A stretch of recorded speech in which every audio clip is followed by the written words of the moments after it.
Down the pass rates. All right, let's break down the pass rates. Now, we're going to be looking at the state board pass rates specifically of California from 2019 to 2020. Now, the NIC is obviously in California, one of the largest states that actually have licensed profession or licensed barbers in our industry, one of the largest states in the country.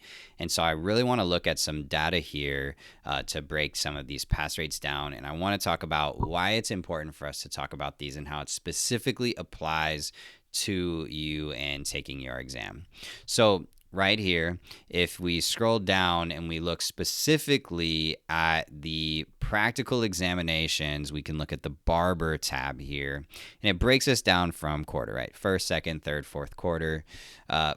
For whatever reason, our year starts July 1st and ends on June 30th. It's not a calendar year.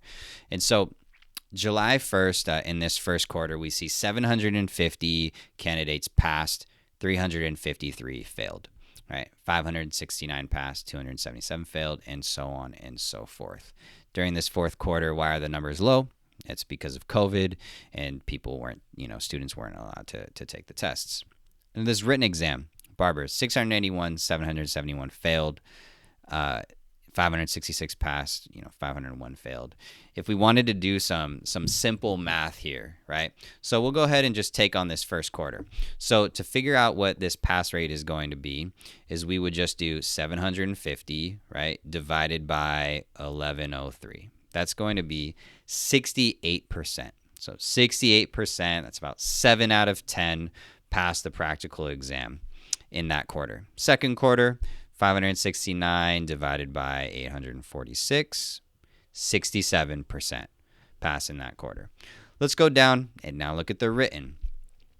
First quarter in the written, we had 681, divided that by 1,452. That is 47%. That means, right, 1 and 2, that's less than 50% passed, 5 out of 10. 566, divide that by 1,067, 53%. So, right, sitting right about in between that 50% range. We could keep going, and it's about the same. Why am I talking about this? So, I think it's very important for us to see what the data is, because when you go take your exam, let's say there's going to be 8 of you, right, that are going to be taking the practical exam. By the statistics, about 60 to 70% are going to pass. So let's say, what is 70% of 8?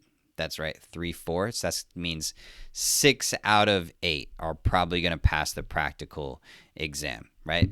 Maybe 5 to 6 to be safe. So that means 2 to 3 are going to fail the practical exam. Why is that important for you to know?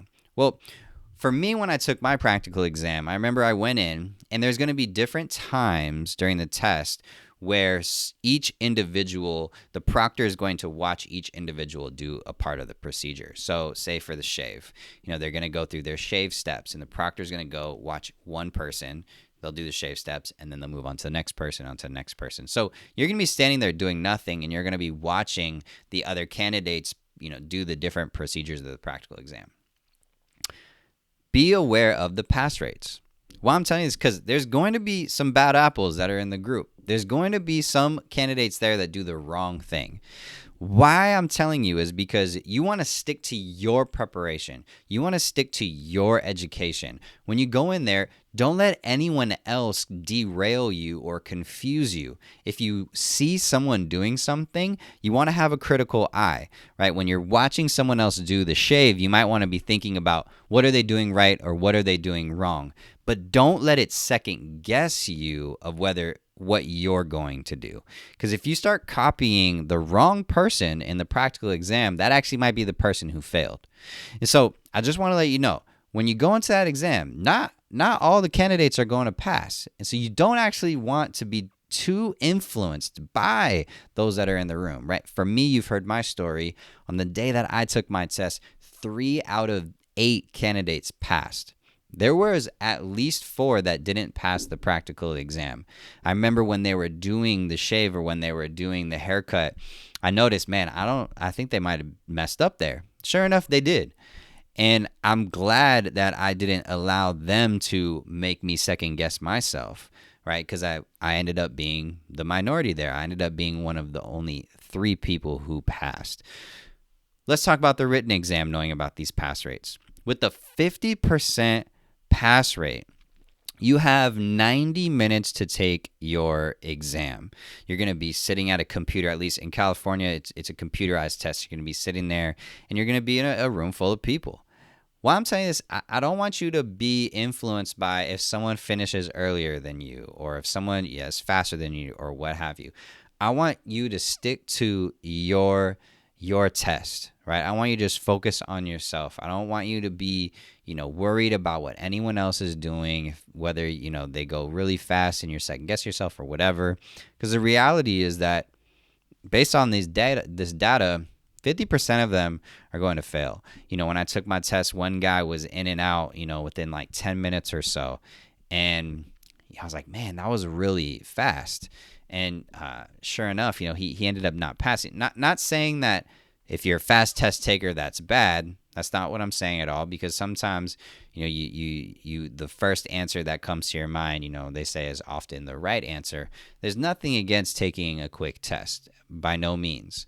But I just want to caution you that when you're in the room, maybe want to remind yourself to not be too influenced, or don't compare yourself to other people in the room, depending on how long it takes you to take your exam. I encourage you to take as much time as you need. You got 90 minutes. It's a long time. And based on this data here, there's going to be there are some bad apples, right? Some people are not going to pass.